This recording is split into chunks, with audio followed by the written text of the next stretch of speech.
누구세요? 저 화성은행 손진영대입니다. 손대리. 너 어디야 지금? Hello and welcome. অনেকদিন পর তোমাদের সামনে হাজির হলাম 2024 সালে মুক্তিপ্রাপ্ত এক স্ক্যামিং মুভি নিয়ে, যেখানে পুলিশ একটি হ্যাকিং গ্রুপকে কোনো মতেই ধরতে পারে না, কিন্তু এমন একজন আছে যে হ্যাকিং গ্রুপের বাপকেই ধরে ফেলে। আর এই গল্পটি এতটাই অসাধারণ যে তোমার কাছে এটা অনেক ভালো লাগবে। তো চলো ইন্ট্রোতে এত কিছু না বলে শুরু করি। আর আজকের movie citizen of a king. শুরুতেই আমরা ডিউক হি নামের একজনকে দেখতে পাই। সে একজন সাধারণ একটি গার্মেন্টসে কাজ করত। তার একটা ছেলে এবং একটা মেয়ে ছিল, যাদেরকে সে একটি ডে কেয়ারে রাখত। কারণ গার্মেন্টসে কাজ করতে করতে সে তার ছেলে মেয়ের সারাদিনের খোঁজ খবর সেইভাবে রাখতে পারত না। তো একদিন কাজের মাঝেই একটি আননোন নাম্বার থেকে তার কাছে একটি কল আসে। ফোনে থাকা ব্যক্তি তাকে পরিচয় দেয় তার নাম জেমিন এবং সে একজন ব্যাংকের ম্যানেজার। সে ডিউককে জিজ্ঞাসা করে সে কোনো ব্যাংকে কোনো প্রকার লোনের অ্যাপ্লিকেশন করেছে কিনা। ডিউক জানায় যে হ্যাঁ, আমি কিছুদিন আগে একটি অ্যাপ্লিকেশন করেছিলাম, কিন্তু আমার যেহেতু আয় কম তাই ব্যাংক থেকে আমাকে লোনের এই ব্যাপারটিতে অ্যাপ্রুভ করেনি। জেমিন তখন বলে তার অ্যাপ্লিকেশনটি অ্যাকসেপ্ট করা হয়েছে, কিন্তু ডিউকের এই কথাটা বিশ্বাস হয় না, কারণ তাকে ব্যাংক থেকে ছাপ জানিয়ে দেওয়া হয়েছিল যে তাকে কোনো প্রকার লোন দেওয়া হবে না। জেমিন জানায় ব্যাংক থেকে নতুন একটা নিয়ম করা হয়েছে, যাতে করে এই যে লোনের ব্যাপারটা সেটা যেন তাদের দেশে যারা মধ্যবিত্ত ফ্যামিলি থেকে বিলং করছে তারাও যেন এই সুবিধাটা পায়। এই কথা শুনে ডিউক অনেক খুশি হয়ে যায়, কারণ লোনের এই টাকা তার খুবই প্রয়োজন ছিল। মাঝখানে বেশ কিছুদিন পার হয়ে যায়। ডিউক তখন সেই ব্যাংকে চলে যায় যেই ব্যাংক থেকে তাকে লোন দেওয়ার কথা হয়েছিল। ব্যাংকে ঢুকেই ডিউক ম্যানেজার জেমিনের সাথে দেখা করতে চায়, কিন্তু অবাক করা বিষয় হলো ডিউক যাকে খুঁজছিল সেই নামের কোনো ব্যক্তিই সেই ব্যাংকে থাকে না। এই কথা শোনা মাত্রই ডিউক অজ্ঞান হয়ে যায়, কারণ এই লোকটা যার নাম জেমিন সে অলরেডি তাকে লোন দেওয়ার কথা বলে মোটামুটি 32,000 ওন তার থেকে মেরে দেয়। যে কথা শুনে সবাই বুঝতে পারে যে ডিউক এখন স্ক্যামের শিকার হয়েছে। তো ব্যাংকের লোকজন তখন তাকে সুস্থ করে তোলার পর ডিউক চলে যায় পুলিশ স্টেশনে। সেখানে পার্ক নামের একজন ডিটেকটিভের সাথে কথা বলে তাকে সবকিছু জানায়। পার্ক জেনে আরো অবাক হয় যে এই টাকাগুলো প্রায় 8টি ধাপে তার থেকে নেওয়া হয়েছে। পার্ক তখন ডিউককে বলে যে আপনি এতগুলো টাকা কিভাবে দিলেন, আপনার কি একবারও মনে হয়নি যে এইটা একটা স্ক্যাম? ডিউক বলে লোনটা আসলে আমার খুবই প্রয়োজন ছিল, যার কারণে সকল প্রকার শর্তই আমি তার মেনে নিয়েছিলাম। আর এই লোকটা আমাকে কোনোভাবেই বুঝতে দেয়নি যে সে একজন স্ক্যামার। এইসব কথা শুনে ডিটেকটিভ তাকে জানায় যে তার এই কেসটি সে ইনভেস্টিগেশন করবে। ডিউক খুশি মনে সেখান থেকে বেরিয়ে তার বাচ্চাদের আনতে যায়, কিন্তু ডে কেয়ারের সেই মহিলা তাকে জানায় যে তারা আর তার সন্তানদেরকে এখানে রাখতে পারবে না, কারণ ডিউক কয়েক মাস ধরে সেখানকার বেতন দিতে পারেনি। তো উপায় না দেখে ডিউক তার সন্তানদেরকে তার অফিসেই নিয়ে চলে আসে। আর এখানে আমরা জানতে পারি ডিউকের আসলে কোনো বাড়ি নেই, সে অফিসেই থাকতো। কিন্তু সমস্যা হলো ডিউকের ছেলেমেয়েরা আবার একটু দুষ্টু টাইপের, তাই ডিউক তাদেরকে খুব সামলে রাখত, কারণ তারা যদি আবার অফিসের কোনো ক্ষতি করে বসে তাহলে তার চাকরিটাও থাকবে না। এরপর আমরা দেখতে পাই হ্যাকার গ্রুপের সদস্যদেরকে। তারা যার আন্ডারে কাজ করত, এই হ্যাকার গ্রুপের মালিক যার নাম বিগ বস, সে এদেরকে দিয়ে বিভিন্ন হ্যাকিংয়ের কাজগুলো করিয়ে নিত। তো সেখানে আমরা ওই ছেলেটিকেও দেখতে পাই যার নাম জেমিন। সে এবার কাজ করছে অন্য একজনকে ফাঁসানোর জন্য। তখন তাদের অফিসে তাদের ম্যানেজার এসে অন্য একটা ছেলেকে মারধর করছিল, কারণ সেই ছেলেটি তার বসের কথা অমান্য করেছিল।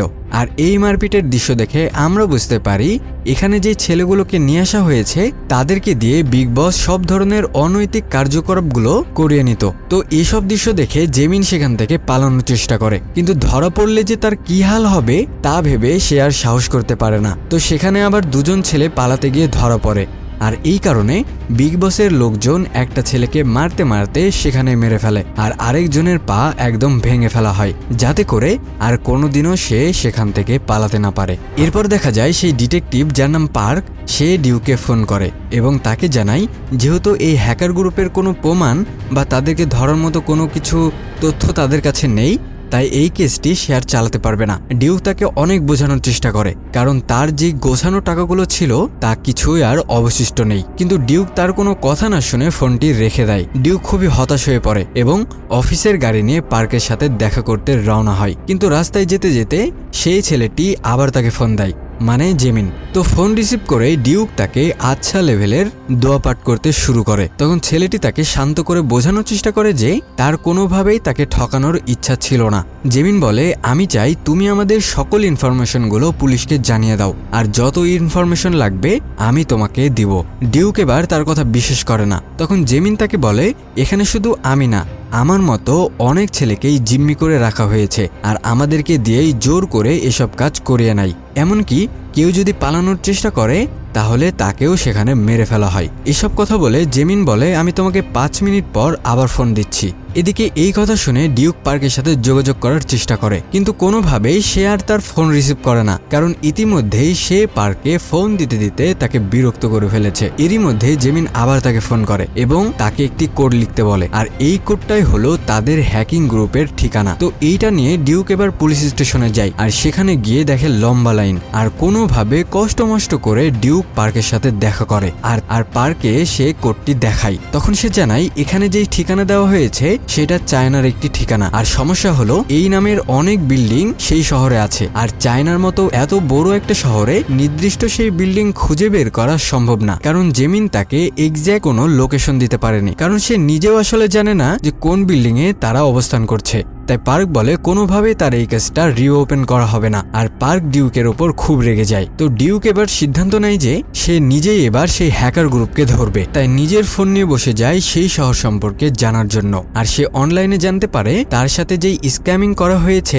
সেই রকম স্ক্যামিং আরো অনেক মানুষের সাথে করা হয়েছে। তাই সে সিদ্ধান্ত নেয় যে তার মতো যাদের সাথে এইরকম করা হয়েছে তাদের সাথে সে দেখা করবে, আর তাদেরকে খুঁজে তাদের সাথে যোগাযোগ করে জানতে পারে এইরকম স্ক্যামিং এখন বেড়েই চলেছে। আর এই গ্রুপের যে বস সে কোনোভাবেই ওয়ার্কারদের সাথে দেখা করে না। যারা এই বসের আন্ডারে কাজ করে তারা কেউই বলতে পারবে না যে তারা কার আন্ডারে কাজ করে, আর তারা যেভাবে স্ক্যামিং গুলো করে তার কোনো প্রমাণই তারা রাখে না। তো ডিউক বাইরে দেখতে পায় একটা পোস্টারে লেখা ছিল যে এই কল সেন্টারের হ্যাকার গ্রুপকে যে বা যারা ধরিয়ে দিতে পারবে তাদেরকে 1 লক্ষ টাকা পুরস্কার দেওয়া হবে। এরপর সিন শিফট হয়, দেখা যায় জেমিন আবারও ডিউককে ফোন করে, আর ডিউক জানায় তার এক্স্যাক্ট লোকেশন লাগবে।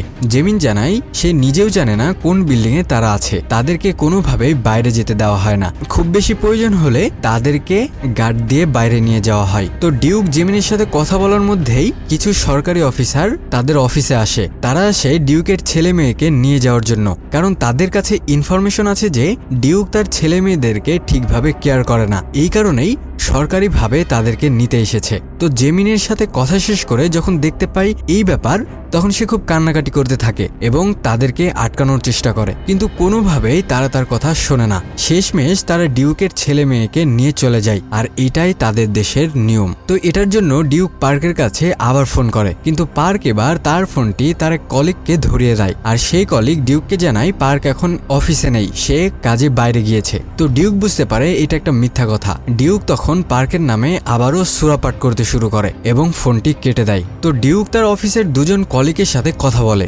একজনের নাম হলো সুকা এবং আরেকজনের নাম হলো লিমা। তারা দুজনেই ডিউককে সান্ত্বনা দিতে থাকে।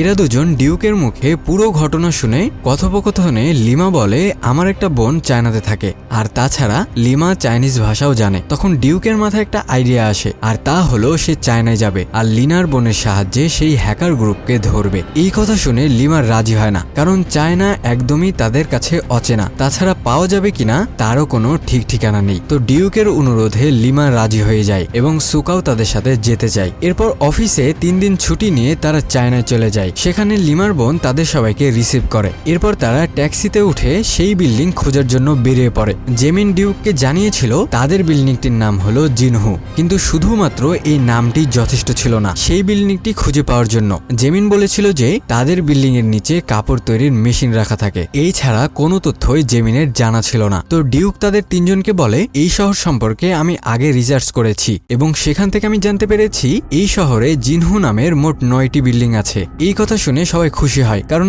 এই 9টা বিল্ডিং খোঁজা খুব একটা কঠিন কিছু না। সেই মোতাবেক তারা এক এক করে সব বিল্ডিং এ যেতে থাকে, কিন্তু শেষমেশ 9টা বিল্ডিং এর কোনোটাতেই তারা সেই কাপড় রাখা মেশিন দেখতে পায় না। তো লিমা ডিউককে বলে জেমিন হয়তো তোমাকে আবারও বোকা বানাচ্ছে, কিন্তু ডিউক বলে না, সে আমাকে বোকা বানাচ্ছে না। আর এই কথাটা সে খুব কনফিডেন্সের সাথে তাদেরকে জানিয়ে দেয় এবং এই সাথে সাথে সে এমন একটা কথা বলে যেটা শুনে সবাই থ হয়ে যায়।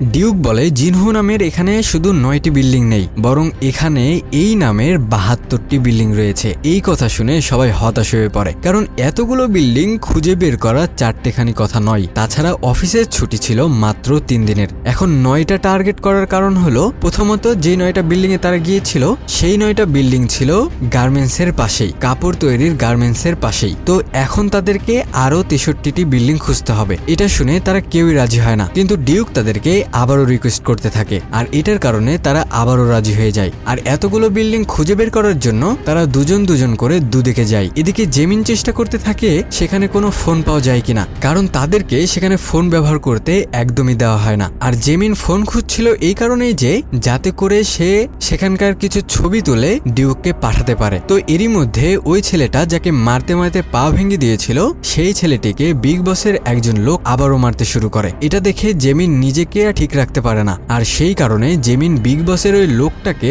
আটকাতে থাকে। তখন সেই লোকটা জেমিনকে মারতে শুরু করে। তো মারামারি শেষ হলে জেমিন ওই ভাঙ্গা পাওয়ালা ছেলেটিকে তার রুমে নিয়ে আসে, আর জেমিন সেখানে বিগ বসের এক লোকে টাকার বিনিময়ে একটা ফোন চেয়ে বসে। সে বলে আমি আমার বাসায় একটু কথা বলতে চাই, কিন্তু লোকটা রাজি হয় না। কিন্তু শেষমেশ অনেক জোরাজুরি করে লোকটা তাকে একটি ফোন দেয়, আর এবার সেই ফোনটি নিয়ে তাদের সেই জায়গার বেশ কিছু ছবি তুলে নেয়। কিন্তু ডিউক যখন সেই ছবিগুলো পাঠাতে যাবে তখন সে লক্ষ্য করে সেখানে নেটওয়ার্ক নেই। বেশ কিছুক্ষণ পর জেমিন দেখে কিছুটা নেটওয়ার্ক সিগন্যাল পাওয়া যাচ্ছে। ওই সিগন্যাল দেখেই সে তাড়াতাড়ি করে ডিউকের নাম্বারে ছবিগুলো সেন্ড করতে থাকে, কিন্তু এটাতেও কোনো কাজের কাজ কিছুই হয় না। এদিকে অফিসে আরো কিছু ছেলেদেরকে নিয়োগ দেওয়া হয়। যাদেরকে নিয়োগ দেওয়া হয় তারা তো চাকরি পেয়ে মহা খুশি, কিন্তু যখন তাদেরকে অফিসে নিয়ে যাওয়া হয় তখন তাদেরকে আছা মতো মারধর শুরু করা হয়। নে এটাই তোদের চাকরি। তো রাতে বিগ বসের লোকেরা একটু বাইরে গেলে সে চুপি চুপি তাদের রুমে ঢুকে পড়ে এবং একটি কম্পিউটার অপারেট করতে শুরু করে, কারণ সেই যে করেই হোক তার কাছে থাকা ছবিগুলো সে ডিউককে সেন্ড করবে। এরই মধ্যে সেখানে সেই পা ভাঙা ছেলেটি চলে আসে। সে আবার ড্রাগ অ্যাডিক্টেড। তো জেমিন তাকে শান্ত করে বলে তুমি গেট পাহারা দাও, যাতে করে বিগ বসের লোকেরা আসা মাত্রই তুমি আমাকে জানিয়ে দাও। অন্যদিকে জেমিন ছবিগুলো পাঠিয়ে দিতে থাকে, কিন্তু শেষ পর্যায়ে এসে সেটি থেমে যায়। তখন জেমিন প্রার্থনা করতে থাকে যেন এগুলো তাড়াতাড়ি সেন্ড হয়, কারণ যদি বিগ বসের লোকেরা এখানে চলে আসে তাহলে তার কি যে হবে সেটা সে নিজেও জানে না। তো এরই মধ্যে ফাইলটা ট্রান্সফার হয়ে যায়। পরের দিন সকালে পার্ক অফিসে আসে, আর সে দেখতে পায় জেমিন পার্কের নামে কিছু ছবি তাকে পাঠিয়েছে। পার্ক সেগুলো দেখে খুব অবাক হয়, কারণ ডিউক তাকে যা যা বলেছিল তার সবটাই ছিল সঠিক। অন্যদিকে ডিউকরা খাবার খেতে বসেছে। তারা যে বিল্ডিং গুলো খোঁজ করছিল সেগুলো এখনো শেষ হয়নি। এরই মধ্যে পার্ক ডিউককে ফোন করে, কিন্তু ডিউক তার উপর খুবই রেগেছিল, তাই ফোনটি তার সে রিসিভ করে না। এদিকে পার্কও বারবার তাকে ফোন দিচ্ছিল, কিন্তু সে কোনোভাবেই তার ফোনটা রিসিভ করছিল না। তখন তার সাথে থাকা 3 জন তাকে বুঝিয়ে বাঝিয়ে ফোনটা রিসিভ করায়। তখন পার্ক সেই ছবিগুলোর কথা তাকে জানায় এবং তাকে ভুল বোঝার জন্য তার কাছে ক্ষমা চায়। ডিউক তখন সেই পিক তার থেকে চায় এবং পার্কে জানায় আমি এখন চায়নাতে আছি। যেটা শুনে পার্ক আরো অবাক হয় এবং মনে মনে ভাবতে থাকে বাবারে বাবা, এই মহিলা কি জিনিস। তো পার্ক সেগুলো দিতে চায় না, কারণ যাদের ইনফরমেশন জেমিন তাকে দিয়েছে তারা খুবই ভয়ানক গ্রুপ। তাই ডিউক যাতে কোনো ঝামেলা না করে তাই পার্ক সেগুলো তাকে দিতে চায় না। কিন্তু নাছোড়বান্দা ডিউক মানতেই চায় না। এক পর্যায়ে বাধ্য হয়ে পার্ক তাকে পিকগুলো দেয়, আর সেই পিক অনুসরণ করে তারা সেখানেও পৌঁছে যায়। কিন্তু প্রথমে তারা সেই বিল্ডিং এ ঢুকে না, বরং দূর থেকে পর্যবেক্ষণ করতে থাকে। আর তারা তখন সেখানে থাকা সেলাই মেশিন নিয়ে কাজ করতে শুরু করে, যাতে তাদেরকে কেউ সন্দেহ না করে। এরই মধ্যে ডিউক জেমিনকে দেখতে পায়। সে হয়তো কোনো জরুরি কাজের জন্য বাইরে এসেছে। তখন ডিউক তাকে তার কোড ব্যবহার করে তাকে ডাকতে থাকে, কিন্তু জেমিনের সাথে বিগ বসের লোকেরা থাকায় সে ডিউকের সাথে কথা বলতে পারে না। এখানে বিষয় হলো জেমিন কিন্তু ডিউককে চিনতে পারে না, তবে ডিউক জেমিনকে ঠিকই চিনতে পারে। আর এই মহিলা যে এতটা সাংঘাতিক জেমিন সেটা কল্পনাও করতে পারেনি, কিন্তু এক পর্যায়ে সে ডিউককে চিনতে পারে। এদিকে পার্ক তার সিনিয়রের সাথে কথা বলে বিগ বসকে ধরার জন্য, কিন্তু তার সিনিয়র তাকে পারমিশন দেয় না। কিন্তু যখন পার্ক তাকে সবকিছু খুলে বলে তখন সে চায়নায় যাওয়ার জন্য পারমিশন পেয়ে যায়। এদিকে বিগ বসের একজন লোক জেমিনকে সঙ্গে করে তার একটি কাপড় সেলাই করার জন্য ডিউকের কাছে যায়, কিন্তু ডিউক যেহেতু চায়না ভাষা জানে না তাই সে তাদের সাথে কোনো কথাই বলতে পারে না। এমনকি তার নিজের ভাষাতেও সে কিছু বলে না, কারণ তারা যদি জানতে পারে ডিউক এই শহরের না তাহলে তারা তাকে সন্দেহ করবে। এরই মধ্যে সেখানে লিমা চলে আসে আর সে তাদের সাথে কথা বলে।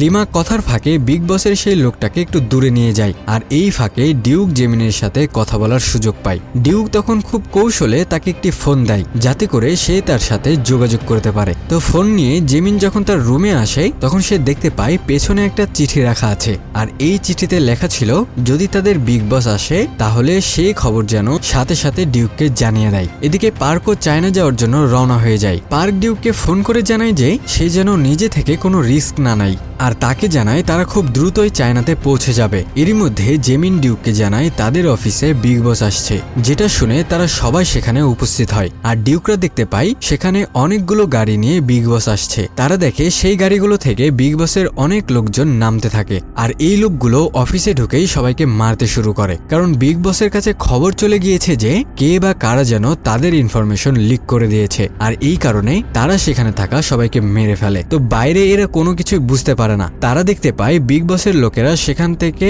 সেখানকার জিনিসপত্র নিয়ে বেরিয়ে যাচ্ছে। এদিকে অফিসের মধ্যে একজন বেঁচে ছিল আর এই ছেলেটি হলো সেই ড্রাগ অ্যাডিক্টেড। সে এতক্ষণ ওয়াশরুমে অজ্ঞান হয়ে পড়েছিল আর এই কারণে সে এতক্ষণ এখানে কি ঘটেছে তার কিছুই সে জানে না। তো নিচে নেমে এসে সে দেখতে পায় তার বাকি সঙ্গীরা সবাই মারা গিয়েছে আর এবার সেই ছেলেটি প্রথমবারের মতো বিগ বসকে দেখতে পায়। বিগ বসকে দেখা মাত্রই সে আড়ালে লুকিয়ে পড়ে। বিগ বস চলে গেলে সে দেখতে পায় জেমিনও নিচে পড়ে আছে কিন্তু সে বেঁচে ছিল আর এই কারণে সেই ছেলেটি জেমিনকে নিয়ে বাইরে চলে আসে। বাইরে এসে যখন ডিউকরা এই অবস্থা দেখে তখন তারা অ্যাম্বুলেন্সকে কল করে। এদিকে পুলিশও সেদিকে আসা শুরু করেছে। জেমিন তাদেরকে জানায় বিগ বস এখন দেশ ছাড়ার জন্য এয়ারপোর্টের দিকে গিয়েছে। জেমিন তখন ডিউককে একটি ফোন দেয় এবং বলে এই ফোনে বিগ বসের একটি ভিডিও আছে। ভিডিওটি ওপেন করে ডিউক দেখতে পায় বিগ বসের কোনো ফেস দেখা যাচ্ছে না। এরই মধ্যে সেখানে পার্ক চলে আসে। পার্কে সবকিছু খুলে বললে পার্ক জানায় বিগ বসকে ধরতে হলে চাইনিজ পুলিশের হেল্প লাগবে,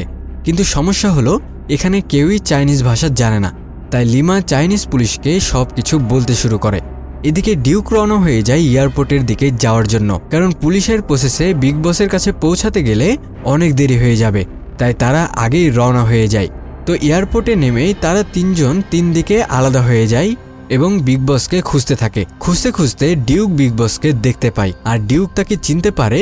এটা দেখে যে বিগ বস তার হাত অদ্ভুতভাবে নাড়াচ্ছিল আর এটা দেখে সে সন্দেহ করে আর এই হাত নাড়ানোটা সেটা সে ভিডিওতেও দেখেছিল। তাই সে সুকাকে নিয়ে বিগ বসকে ফলো করতে শুরু করে, কিন্তু বিগ বস তো আর যেন তেন মাল না। তাকে যে তারা ফলো করছিল সেটা সে বুঝে যায় এবং বিগ বস ডিউককে বলে তোমরা আমাকে ফলো কেন করছো। তখন ডিউক তাকে সবকিছু জানায় আর বিগ বস বলে তোমার কত টাকা ক্ষতি হয়েছে। ডিউক জানায় 32,000 অন। তো এটা শুনে বিগ বস খুব অবাক হয় এবং বলে মাত্র এই টাকার জন্য তুমি আমার পিছু করছো। এটা বলে বিগ বস তাকে 1 লাখ অন দিয়ে বলে তুমি এখান থেকে চলে যাও, আর বেশি বাড়াবাড়ি করলে তোমার অবস্থা খারাপ করে ফেলবো। সুকা বলে চলো এবার আমাদের এখান থেকে চলে যাইতে হবে। এদিকে এরা চাইনিজ পুলিশের সাথে কথা বলে জানতে পারে যে এই কেসটি প্রসেস হতে একটু সময় লাগবে, কিন্তু এদের হাতে তো সময় বেশি ছিল না, কারণ বিগ বস অলরেডি এয়ারপোর্টে চলে গিয়েছে আর সে যদি হাতছাড়া হয়ে যায় তাহলে তাকে আর ধরা সম্ভব হবে না। তাই পার্ক তার সিনিয়রকে ফোন করে এসব কথা জানায়। তার সিনিয়র তাকে এই কেসটি ছেড়ে দিয়ে দেশে আসতে বলে। পার্ক তার সিনিয়রকে কোনোভাবে বোঝাতে পারে না, তাই পার্ক নিজেই এবার চেষ্টা করতে শুরু করে। তো ডিউক সেই টাকাগুলো নিয়ে বিগ বসের গায়ে ছুঁড়ে মারে। সে বলে এই টাকাগুলো তার দরকার নেই, সে চায়নাতে শুধু তাকেই ধরতে এসেছে, কারণ সে অনেক মানুষের টাকা মেরে দিয়েছে। তো বিগ বস তখন রেগে যায় আর বিগ বস তখন তার চুল টেনে সোজা তাকে ওয়াশরুমে নিয়ে চলে আসে আর তাকে মারতে শুরু করে। এইসব ঘটনা যখন লিমার বোন এয়ারপোর্টের পুলিশকে জানায় তখন তারা তার কথা বিশ্বাস করে না। এদিকে সুকা জানায় যে বিগ বস ডিউককে ধরে নিয়ে গেছে আর কোন দিকে নিয়ে গেছে সে সেটা বলতে পারছে না। এই বলে সে কান্না করতে থাকে। এদিকে বিগ বস ডিউককে মারতে থাকে। তখন তার অ্যাসিস্ট্যান্ট সেখানে এসে বিগ বসকে জানায় তাদের ফ্লাইটের সময় হয়ে গিয়েছে। তাই বিগ বস ডিউককে ফেলে রেখেই ফ্লাইটের দিকে যেতে থাকে, কিন্তু যেতে যেতে বিগ বস দেখে তার পাসপোর্ট তার কাছে নেই।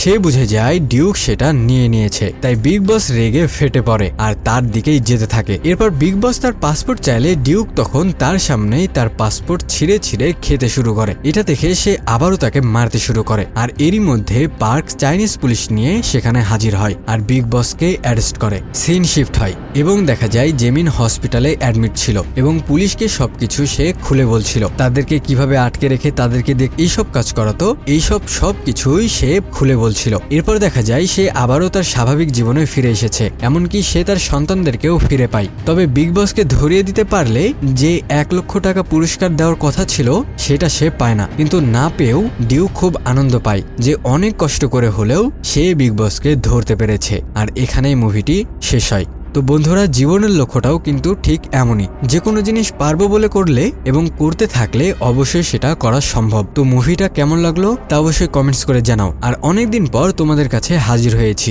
এখন থেকে তোমরা আমাকে নিয়মিত পাবে। তো তোমরা যারা এখন আমার চ্যানেলটি সাবস্ক্রাইব করোনি তারা অবশ্যই সাবস্ক্রাইব করে আমাদের চ্যানেলের পাশে থাকো। আমি চেষ্টা করব তোমাদের পছন্দের মুভি এক্সপ্লেন করার জন্য। আর তোমাদের কোন ধরনের মুভি পছন্দ তা অবশ্যই কমেন্টস করে আমাকে জানিয়ে দাও। দেখা হবে পরের কোনো মুভি নিয়ে।